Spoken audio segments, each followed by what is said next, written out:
So I was asked a really good question. What is the difference between a premature ventricular contraction and a premature atrial contraction? So I have two different strips here and I want to show you. Well, first of all, you need to make sure that you have a normal sinus rhythm. So I have a PQRS. Basically, if I march out my R waves to make sure it's regular, what I do is I put these little tick marks on my R waves, and then I just march them out. It's regular, it's normal sinus rhythm, and all of a sudden I have a widened QRS complex. So it is greater than 0.12. Premature ventricular, it's a ectopic beat occurring below the SA node, below the junction, and into the ventricle. So it's a premature ventricular contraction, widened QRS. Now, the difference between that one and this one is that this is a premature atrial contraction.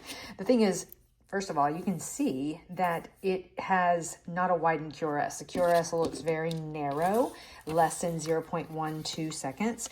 And so these little tick marks, I had created them, and I'd be like, okay, we're marching out, we're regular, and all of a sudden, bam.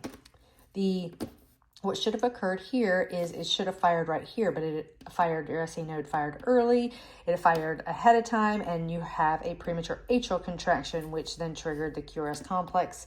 And so instead of doing it here, it came early. So premature atrial contraction. So I hope that makes sense. The way I notice again, and you have to see if it's irregular. So another one occurred here.